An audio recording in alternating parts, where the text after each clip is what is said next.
सरकार भैया आपसे मैंने प्रॉमिस किया था कि नथिंग फोन 3 की वीडियो आपको इस चैनल पर देखने को मिल जाएगी। दो मॉडल्स तो नहीं कहूंगा भाई, दो कलर्स और दो वेरिएंट्स लॉन्च हुए हैं। दोनों मेरे पास इस टाइम यहां पर मौजूद है। आज हम इनकी अनबॉक्सिंग करने वाले हैं और देखने वाले हैं कि नथिंग का क्लेम है कि ये उनकी पहली प्रॉपर फ्लैगशिप डिवाइस है, तो आखिर ये मोबाइल फोन किस लेवल तक जाएगा। अब ये बात मैं क्लियर कर दूं कि अभी के लिए ये मोबाइल फोन जो है ये यूएई की मार्केट के अंदर आ रहा है। अभी तक इसकी किसी और मार्केट के रिलेटेड कोई कंफर्मेशन नहीं है, बट जब भी कोई कंफर्मेशन आएगी मैं आपको उसकी डिटेल्स भी जो है वो बता दूंगा। एक और चीज जो कि यहाँ पर मैं ऐड करना चाहूंगा वो ये है कि this is the first time जब मैंने मोबाइल फोन को जब कैमरे के अंदर देखा है, यानी कि जब ये लॉन्च हुआ था तो स्क्रीन के ऊपर देखा है, और जब मैंने रियल लाइफ के अंदर देखा है तो दोनों के अंदर जमीन आसमान का फर्क है। बिफोर स्टार्टिंग दिस वीडियो में ये बात भी क्लियर करना चाहूंगा कि जहां पर दूसरी कंपनीज हमेशा इस चीज पे फोकस करती हैं कि उनके मोबाइल फोन्स के अंदर क्या हार्डवेयर स्पेसिफिकेशंस रखी हुई हैं, नथिंग के पूरे फोन की जो मेन हाईलाइट है वो इसकी स्पेक्स है ही नहीं। Although this is a flagship phone, इसके अंदर फ्लैगशिप प्रोसेसर और वो चीजें हैं, लेकिन इसकी जो मेन हाईलाइट है वो इस मोबाइल फोन का डिजाइन है। ओके, तो अनबॉक्सिंग एक्सपीरियंस की अगर आप बात करते हैं तो सबसे पहली चीज जो कि आप लोग नोटिस करेंगे वो ये है कि यहाँ पर जो बॉक्स है इसकी ओवरऑल जो लुक और फील है वो थोड़ी चेंज कर दी गई है। अब जरा ज्यादा स्क्वेरिश टाइप का बॉक्स है, बॉक्स काफी पतला है, तो आई एम अज्यूमिंग कि चार्जर इसके अंदर नहीं होगा। वैसे मुझे पता भी है कि चार्जर नहीं है क्योंकि मैं इन फोन्स को ऑलरेडी टेस्ट आउट कर चुका हूं। जो वेरिएंट हमें दिए गए हैं ये 16GB 512GB वाले वेरिएंट है। ब्लैक कलर है इस वाली साइड पर, और ये वाला जो कलर है ये व्हाइट है। तो दोनों हाई एंड वेरिएंट दिए गए हैं, लेकिन इनका अगेन जैसे मैंने बताया है कि 12GB 256GB वाला वेरिएंट भी आता है। ब्लैक वाला फ़ोन मैं ऑलरेडी अनबॉक्स करके सेटअप कर चुका हूं, तो मैं आपको व्हाइट वाला अनबॉक्स करके दिखाता हूं। इसको वैसे मैंने खोल के चेक किया था just to be on the safe side कि ये एग्जैक्टली क्या निकलता है। बॉक्स के ऊपर अगेन आपके फ़ोन का जो मेन लेआउट है उसको काफ़ी ज़्यादा हाईलाइट किया गया है। डब्बे के अंदर सबसे पहली चीज़ जो कि आपको मिलती है वो एक और डब्बा है। आप क्या सोच रहे थे फ़ोन होगा? नहीं, ऐसा नहीं है भाई। इस डब्बे को खोलने के बाद आपको आपकी डिवाइस देखने को मिल जाती है। इस साइड पर कुछ एक्सेसरीज हैं, और जिस तरह का इस मोबाइल फोन का डिजाइन है ना, शुक्र है कि नथिंग वालों ने यहाँ पर इसका जो कवर है वो हमें साथ दिया है, क्योंकि ये कवर मार्केट से ढूंढना एक काम हो सकता था। इसके अलावा यहाँ पर आपको एक केबल देखने को मिल जाती है जो कि टाइप C to C वाली है। इस तरह की केबल हम इससे पहले भी नथिंग के डिवाइसेस पे देख चुके हैं। एंड फाइनली आपको एक सिम इजेक्शन पिन देखने को मिल जाती है जो कि यार इसमें अब नथिंग की ब्रांडिंग नहीं है, ये ट्रांसपेरेंट है लेकिन इसके अंदर नथिंग की ब्रांडिंग नहीं है। मुझे पता नहीं क्यों याद पड़ता है कि पहले जो आती थी उसमें नथिंग लिखा होता था। और उसके अलावा एक क्विक स्टार्ट गाइड है। डब्बे को कर देते हैं साइड पर, और जैसे मैं बता चुका हूँ कि ब्लैक वाला फ़ोन मैं यहाँ पर ऑलरेडी अनबॉक्स कर चुका था, तो मैं इसको निकाल कर आपको दिखा देता हूँ। सिम स्लॉट को भी चेक कर लेते हैं। 2 सिम्स इस मोबाइल फ़ोन के अंदर आप डाल सकते हैं। मेमोरी कार्ड की ऑप्शन नहीं है, तो जो स्टोरेज आप कंपनी से ख़रीदेंगे वही स्टोरेज आपको मिलने वाली है। डिज़ाइन लैंग्वेज की अगर आप बात करते हैं तो दोनों फ़ोन्स की जो डिज़ाइन लैंग्वेज है वो काफ़ी ज़्यादा यूनिक है। और मैं डिज़ाइन के ऊपर यहाँ पर ये बात भी करना चाहूँगा कि इन मोबाइल फ़ोन्स के अंदर आप देख सकते हैं कि कैमरे के अंदर इनका डिज़ाइन बड़ा ही ना अजीब सा फील होता है। स्पेशली ये जो साइड पर कैमरा साइड निकाला हुआ है ना, ये थोड़ा सा अजीब फील होता है, बट इन रियल लाइफ आप 2 दिन 3 दिन नोटिस करेंगे, उसके बाद आप भूल जाते हैं। ब्लैक कलर जो है वो बिल्कुल ही सिंपल हो जाता है। वाइट कलर फिर भी ज़रा ज़्यादा भड़कीला है। इसके बैक साइड पर आपको ये ग्लिफ इंटरफेस भी देखने को मिल जाता है, और ये बटन नहीं है, ये बेसिकली ग्लास है और उसके नीचे कुछ लगाया हुआ है प्रेशर सेंसिटिव। तो बेसिकली अगर आप यहाँ पे प्रेस करते हैं तो डिस्प्ले ऑन हो जाता है, बट ये आर्टिफिशियल बटन है, ये एक्चुअल बटन नहीं है। साइड पर आपका पावर बटन और आपका एसेंशियल स्पेस का बटन मिल जाता है। नीचे वाली साइड पर टाइप C की पोर्ट है। साइड पर आपकी अगेन 2 वॉल्यूम रॉकर कीज हैं। ऊपर और नीचे आपको स्पीकर ग्रिल भी देखने को मिल जाती है। ये मोबाइल फोन बिल्ड वाली साइड से भी काफी फ्लैगशिपी टाइप का बनाया गया है। एल्यूमिनियम बिल्ड है। कॉर्निंग गोरिल्ला ग्लास 7i को यूज किया गया है, जो कि मैं ये कह सकता हूँ कि अगर आप फ्लैगशिप की बात करते हैं तो भाई यूजुअली फ्लैगशिप के अंदर आपको गोरिल्ला ग्लास विक्टस मिलता है, बट देन अगेन ये मोबाइल फ़ोन जो है फ्लैगशिप है, बट उतना महंगा भी नहीं है कि अल्ट्रा लेवल के फ्लैगशिप को टच कर रहा हो। डिस्प्ले की अगर आप बात करते हैं तो यहाँ पर 120 हर्ट्ज के रिफ्रेश रेट वाला डिस्प्ले लगाया गया है, और ये जो डिस्प्ले है ये एक LTP पैनल है, LTPS पैनल है एक्चुअली, जिसका मतलब ये है कि आप इसको एडजस्ट कर सकते हैं। डायनामिक रिफ्रेश रेट की आपको फंक्शनलिटी मिल जाती है, बट इसके अंदर 2 ही ऑप्शन हैं, या 120 हर्ट्ज है या 60 हर्ट्ज है। इससे नीचे वाली जो ऑप्शन है वो इस मोबाइल फ़ोन के ऊपर अवेलेबल नहीं है, बट मुझे डिस्प्ले की क्वालिटी काफ़ी ज़्यादा पसंद आई है and you can see this display is actually quite bright as well. अच्छा भाई, मोबाइल फ़ोन के डिज़ाइन के रिलेटेड बात हो गई है, तो अब जरा डिस्कस कर लेते हैं कि इस मोबाइल फ़ोन के अंदर इंटरनल्स क्या लगाए गए हैं। वेल फर्स्ट ऑफ ऑल तो अगर आप इंटरनल्स की बात करते हैं तो जैसे मैंने बताया है कि ये 16GB 512GB वाला वेरिएंट है और इस मोबाइल फ़ोन के अंदर जो प्रोसेसर आया है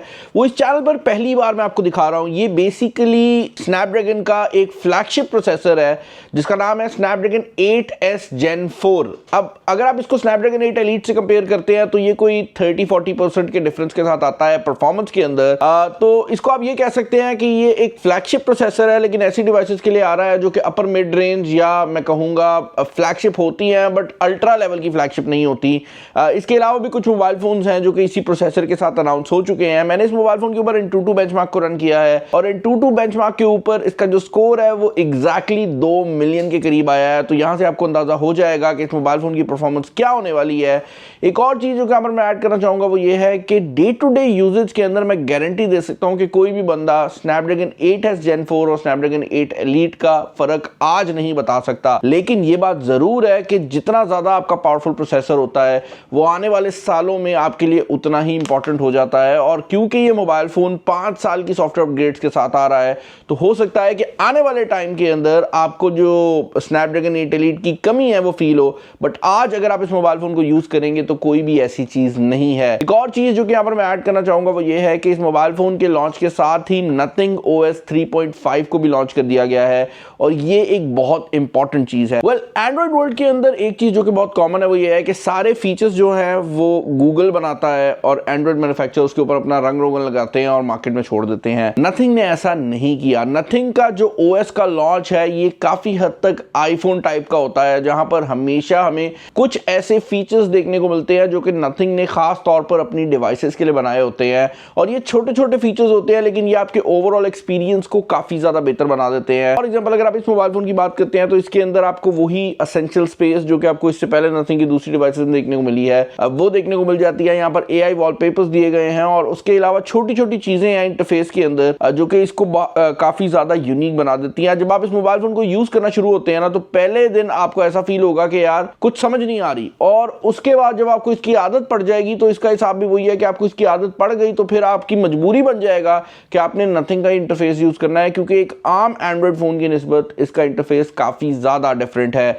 ये चीज भी है कि नथिंग ने यहाँ पर आपको ऑप्शन दिया है, अगर आप चाहते हैं कि ये सिंपल एंड्रॉइड वाली लुक दे तो वो भी आपके पास अवेलेबल है। अपार्ट फ्रॉम दैट अगर आप इस बैक पर मौजूद ग्लिफ इंटरफेस की बात करते हैं तो ये इस मोबाइल फोन का एक मेन हाईलाइट है और हमने इसको टेस्ट आउट किया है एंड इसका जो कंट्रोल है ना सारा वो यहाँ पर ये एक टच बटन सा है इसके थ्रू है। इसके अंदर जब ये फ़ोन आया था तो सिर्फ 3 ग्लिफ इंटरफेस या ग्लिफ टॉयज नथिंग उसे कहता है वो शो हो रहे थे, बट अपडेट के बाद इसके अंदर आपको और भी चीज़ें देखने को मिल जाती हैं। इसके अंदर एक ये बॉटल है जिसको आप स्पिन कर सकते हैं, इसके अंदर आपके पास ये एक बैटरी का इंडिकेटर वाला ऑप्शन है, इसके अलावा एक स्टॉप वॉच भी है एंड फाइनली आपके पास जो है वो कुछ और ग्लिफ टॉयज भी हैं। नथिंग ये कहता है कि हमारी जो कम्युनिटी है उनके लिए इसको ओपन कर दिया गया है, यानी कि आप भी अगर आप नथिंग की कम्युनिटी का पार्ट है तो इसके लिए डेवलपमेंट कर सकते हैं और अपनी मर्जी की चीज़ें बना सकते हैं। एसेंशियली ये एक डिस्प्ले है लेकिन इसकी पावर यहाँ से आ जाती है कि नथिंग इसको सेंसर सपोर्ट और प्रोसेसिंग की सपोर्ट दे देता है, तो उसकी वजह से आप काफ़ी चीज़ें जो है वो यहाँ पर कर सकते हैं। एक और चीज़ जो कि मैं आपको ऑनेस्टली बताना चाहूँगा वो ये है कि भाई मुझे अभी भी ग्लिफ लाइट्स जो हैं उनको मैं थोड़ा थोड़ा मिस करता हूँ। लाइक अभी भी ना वो यादें आती हैं क्योंकि मुझे ऐसा लगता है कि वो बहुत ही यूनिक लुक देती थी जब आप उसको टेबल पर रखते थे। ये ग्लिफ का जो डिस्प्ले है ये भी वो काम करता है बट जो ग्लिफ लाइट्स थी वो काफ़ी ज़्यादा यूनिक थी। हाउएवर इसके बारे में मेरे 2 ओपिनियंस हैं। अगर एक टेक रिव्यूअर के तौर पे पूछेंगे तो भाई बैक पर एक डिस्प्ले लगा दिया है, इसमें क्या बड़ी बात है, बट अगर आप मुझसे पूछेंगे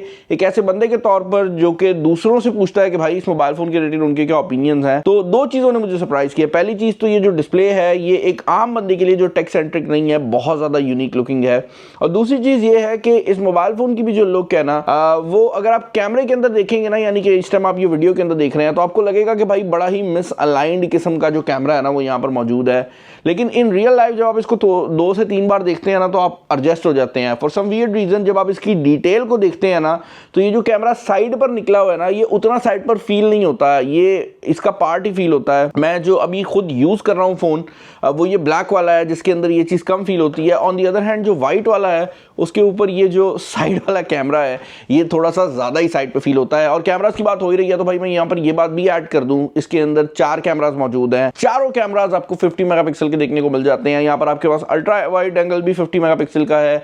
यहाँ पर आपके पास जूम कैमरा भी जो है वो 50 मेगापिक्सल का ही लगाया गया है। और उसके अलावा यहाँ पर आपका जो मेन कैमरा है वो भी 50 मेगापिक्सल का है। यहाँ पर जो जूम कैमरा है वो 3x पेरिस्कोप जूम के साथ आता है और ये ऊपर वाला कैमरा है भाई। और इसके अंदर 60x तक की आपको डिजिटल जूम मिल जाती है। एंड नथिंग से इसके अंदर आपको AI सुपर रेजोल्यूशन भी देखने को मिल जाती है। Right now by the time मैं ये वीडियो रिकॉर्ड कर रहा हूँ मैंने इसके कैमरास को एक्सटेंसिवली टेस्ट नहीं किया, तो मैं कैमरा के ऊपर आपको कोई ज़्यादा ओपिनियन तो नहीं दूंगा। बट ये चीज़ ज़रूर है कि इसके कैमरास के अंदर मुझे नथिंग के दूसरे फ़ोन्स की निस्बत काफ़ी ज़्यादा डिफरेंस देखने को मिला है।